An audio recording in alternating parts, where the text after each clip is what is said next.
I froze when I opened the newspaper and saw my own picture staring back at me from the obituary column. For a moment, I thought my mind was slipping, but the date, the details, everything matched my life. My hands were shaking when my phone buzzed with a message from an unknown number. It said only one thing: stay dead. My name is Emily Carter, and until that terrifying morning, my life was painfully ordinary. I lived in a quiet neighborhood in Portland, the kind where people waved from their driveways but rarely asked real questions. I worked as a customer support agent for a software company, spending long hours behind a headset, pretending I wasn't exhausted while solving problems for people I'd never meet. My days were predictable. Wake up early, grab cheap coffee from the corner shop, answer calls, come home, cook something simple, and fall asleep to the hum of the TV. It wasn't exciting, but it felt safe, and safety was something I'd learned to appreciate. I lived alone in a small rental house that always smelled faintly like the lavender candles I burned every night. I wasn't married, wasn't dating, and wasn't in a hurry to change that. My last relationship had ended badly, leaving me with a quiet fear of letting anyone get close again. My parents lived a few hours away, and we talked sometimes, but not as much as I wished we did. My mother always said I worked too much. My father said I worried too much. Maybe they were both right. I kept telling myself I'd visit more often, but work and life kept getting in the way. I only had a few close friends, and even then, we barely met because everyone was busy with their own problems. My closest friend was my coworker, Sarah, the kind of person who laughed loud, talked fast, and always said what she was thinking. She often told me I needed more excitement in my life. "Emily, you're turning into a ghost," she said once. "You need something thrilling." I smiled and told her she was dramatic. If only I'd known how quickly her words would come true. In the weeks before everything changed, I'd felt this strange tension in the air, like something was shifting around me. I'd come home a few times to find my porch light on, even though I was sure I'd turned it off. At once, I thought I saw someone standing near my mailbox late at night, but when I looked again, no one was there. I ignored it, convincing myself I was just overthinking because work was stressful. I always overthought things. It was a habit I couldn't shake. Still, a small part of me felt like someone was watching me. Maybe it was just the winter darkness or my tired mind playing tricks, but sometimes I'd catch myself locking the door twice or checking the windows more than usual. I didn't tell anyone because I didn't want to sound paranoid. I told myself everything was fine, life was normal, and nothing bad was going to happen. But that morning, when I folded the newspaper and slipped the obituary page into my bag to show Sarah later, I felt a chill crawl over my spine. I didn't know why I kept it. Maybe curiosity, maybe fear, or maybe some instinct deep inside was trying to warn me. I brushed that feeling away, unaware that my quiet life was already cracking open, piece by piece, and nothing about my world would ever feel ordinary again. The night felt ordinary until his phone lit up with a message that froze his breath. It said, "Stay dead," and for a moment he couldn't understand what he was looking at. His mind couldn't accept that anyone would send something like this, especially to him, especially now. His hands trembled as he stared at the screen, reading the words again and again, hoping they'd somehow change. But they didn't. A cold wave crawled up his spine, and he felt the room tighten around him. He checked the number, expecting it to be unknown, but the shock hit harder when he saw that the message came from his brother's old contact, the one he'd deleted after the funeral. His chest tightened as he tried calling back, but the line rang once and then cut off like someone had been waiting just to end it. The silence that followed felt thick, and he suddenly noticed how quiet the entire house had become.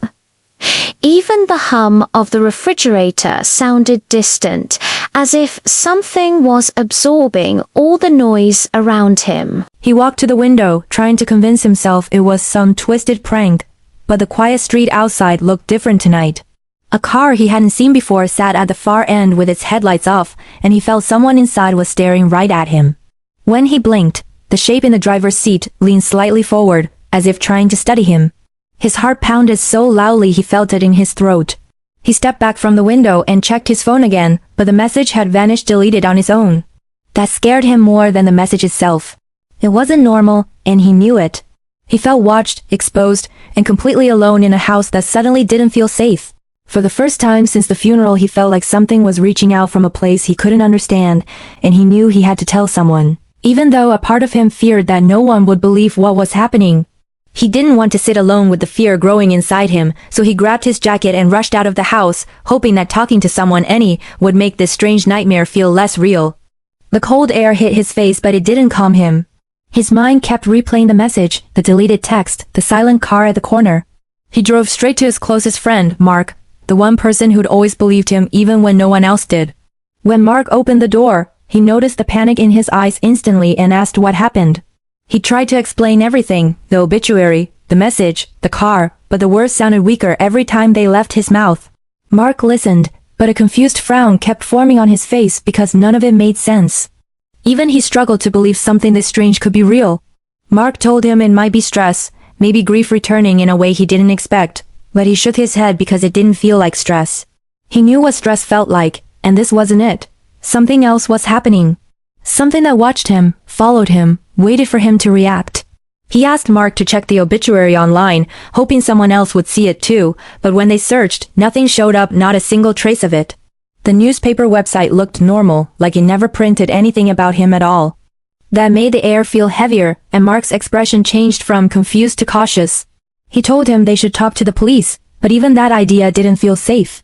Whoever texted him used his brother's number, and that meant whoever it was knew too much more than anyone should. He felt smaller in that moment, like the world around him was closing in 1 inch at a time, and, for the first time, he wondered if seeking help might drag someone else into a danger he didn't understand. When he left Mark's house, he hoped the night air would clear his mind, but things only became stranger. As he drove home, every streetlight flickered the moment he passed under it, like the entire road reacted to his presence.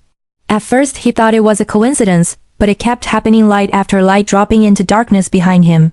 When he turned into his neighborhood, he saw something that made his heart slam against his ribs. His front door was slightly open. He knew he'd locked it before leaving, and he never forgot such things. He stepped out of the car slowly, scanning the quiet street, expecting to see someone hiding in the shadows. Nothing moved. Every house looked asleep, peaceful, unaware of the fear crawling through him. He pushed open the door, and a soft creak echoed through the hallway. Inside, nothing was stolen, nothing was broken, but something was wrong. He felt it in the air. It was colder than it should have been, like someone had stood there for hours without breathing. When he walked into the living room, he saw the newspaper lying on the table again, open to the same obituary page. His picture stared back at him, exactly where he last seen it that morning.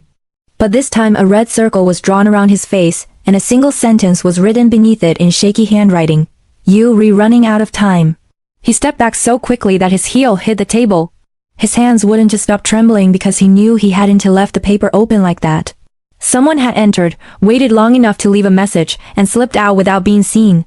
The house felt like it wasn't his anymore, like someone else claimed it before he even knew danger was coming. By the next morning, his fear had sharpened into suspicion, and every person around him suddenly felt like a possible threat.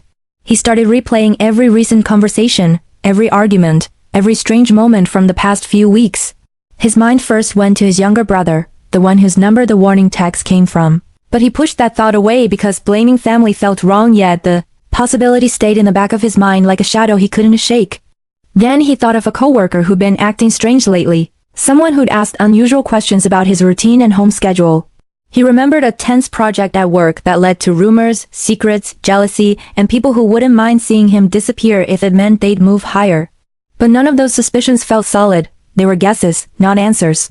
He walked around the house searching for anything, any detail that could explain the break-in. At first, nothing seemed out of place, but when he looked closely, he found faint muddy footprints near the back door. They weren't his. He lived alone, and the size looked too big to ignore. Another clue emerged when he checked his mailbox. A small white envelope with no name, no stamp, and no handwriting except one line inside that said, "You already know who's behind this." But he didn't. Or maybe he did and fear wouldn't let him admit it. That message pulled him into a deeper confusion because if someone believed he knew the truth, then he must have crossed paths with them without realizing it. Every clue pushed him closer to a dangerous possibility that whoever targeted him wasn't a stranger in the dark. It was someone who'd watched him quietly for a long time. He couldn't sleep that night, so he stayed in the living room with every light on, trying to convince himself that he still had control over his own life. Around 3 a.m., he heard a soft buzzing, his brother's number calling again. His stomach tightened. He answered with a shaking voice, expecting another threat, but the line was silent except for faint breathing. Then a whisper came through, so low he almost missed it. The voice said, "Stop looking for me." Before he responded, the call cut off. His heart pounded hard because something felt wrong about the voice. It sounded like his brother, but also not like him at all, as if someone used his tone but couldn't match his rhythm. That's when he noticed something chilling on the screen. The call wasn't incoming. It was marked as scheduled call. His brother's phone had been turned off for days after he left for a hiking trip with no signal. That meant someone else had programmed the call earlier, knowing exactly when he'd answer. The twist hit him so hard that he had to sit down.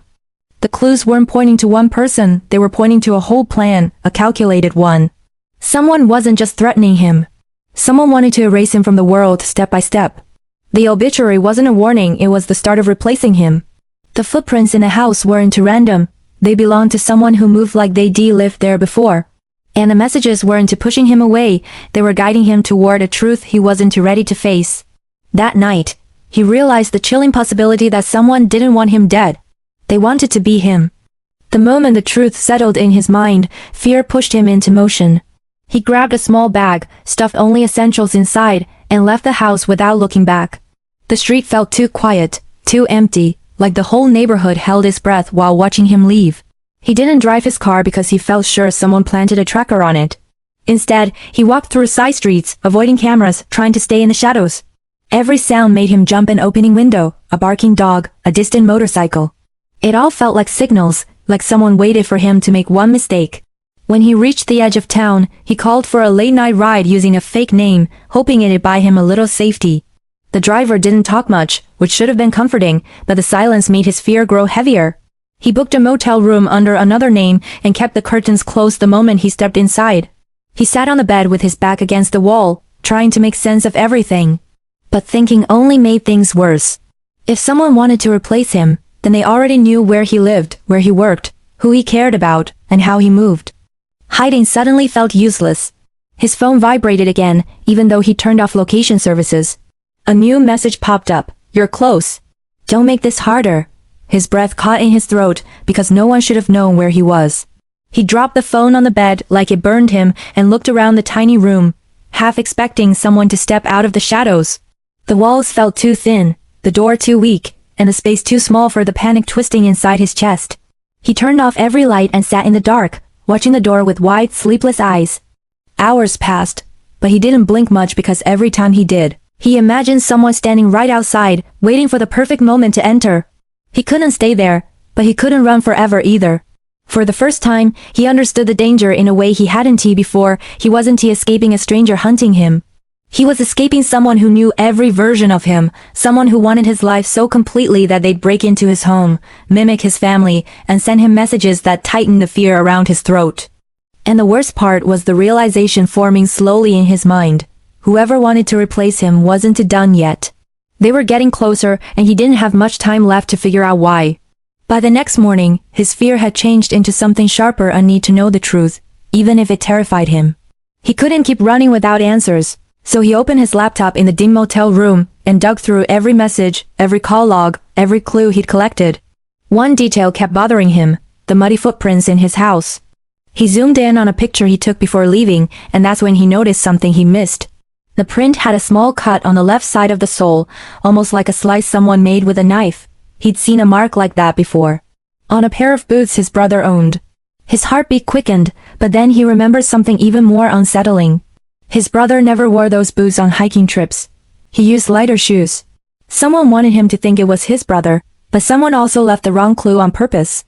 The more he studied the details, the more the pattern twisted into something dark and precise. The obituary wasn't random. It used a picture that hadn't been online for years, one he decapped on an old laptop that he stopped using after a robbery at his workplace months ago. And suddenly the memory of that robbery hit him hard. They had stolen computers, hard drives, and security access cards. At the time, everyone thought it was a simple break-in, but now it didn't feel simple at all. Someone had taken the devices to study him, his face, his voice, his habits, his signature, his daily routine. Someone had been preparing for this long before he ever saw that obituary. His hands shook as he searched for the crime report from that old robbery. The screen loaded slowly, but when it finally appeared, his breath caught. One suspect had disappeared during the investigation, a man whose name he recognized instantly. A former employee, a tech expert. Someone who blamed him for getting fired months ago. Someone who said, in front of witnesses, "You'll regret this one day." At the time he'd laughed it off. Now, that threat echoed through the room like a prophecy coming true. That missing suspect looked exactly like him, same height, similar build, but the report mentioned one more detail. The suspect had plastic surgery scars on his jawline, hidden under a beard he later shaved. A cold wave went through his body. Someone didn't just want to ruin his life. Someone had been transforming into him piece by piece. Someone who'd been watching, studying, copying, preparing to step into his life while forcing him out of it forever. And now he knew the terrifying truth. This wasn't a random stalker. This was a man who wanted his identity so badly that he erased his own and started wearing his instead. Once he understood the truth, he knew hiding wasn't going to save him anymore. The man who wanted his identity wasn't stopping until he replaced him completely, and running only gave the enemy more time to close the trap. So he decided to take the risk and return to the place where everything started, his own house. He arrived just before sunset, staying low behind the trees as he watched the windows from a distance. The lights were on inside, but he hadn't turned them on. His heart pounded painfully because someone stood in his kitchen, moving with the calm confidence of a man who belonged there. For a moment, the sight felt unreal, like he watched a stranger wearing his life like a costume. And then the figure turned his head slightly, enough for him to see his own face staring back at him through the window. His breath froze. The man didn't just copy him. He became him. He slipped inside quietly through the back door, which was already unlocked. The air smelled like his cologne, but he hadn't used it in days. The sound of slow, steady footsteps echoed from the hallway, and each one pressed against his chest like a warning. He stepped into the living room, ready to face the man who'd been stalking him, replacing him, becoming him. The intruder stood there with a calm smile, hands resting casually at his sides. He looked identical, same features, same posture, same expression, but his eyes were colder, emptier, burning with a hunger he'd never seen in another human. The man spoke first, using his exact tone. "You took my life from me," he said softly. "I'm just taking yours back." Hearing his own voice coming from someone else made his stomach twist with a fear he couldn't describe. He told the imposter that none of this had to happen, that they could go to the police.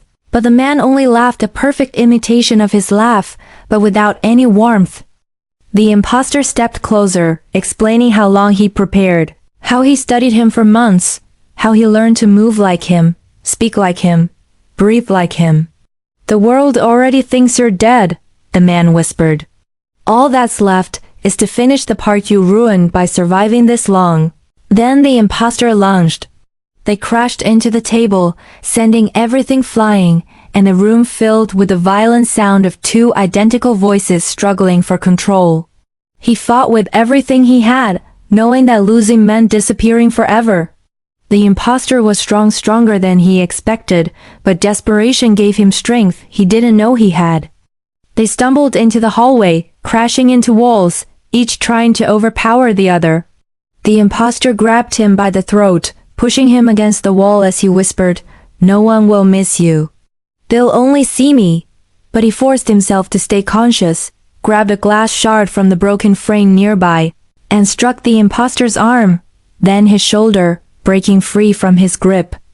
The man staggered back, shocked, finally showing a weakness that didn't belong to him. He didn't hesitate. He pushed forward with everything left inside him, knocking the imposter off balance.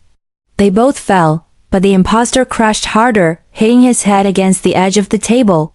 The room went silent except for his ragged breathing. For the first time, he saw fear in the man who'd been fearless from the start. The imposter lay there, dazed, trembling, trying to get up again, but he didn't let him. He took the phone from the imposter's pocket, the one used to send all the messages, the one programmed to mimic his brother's voice, the one filled with evidence.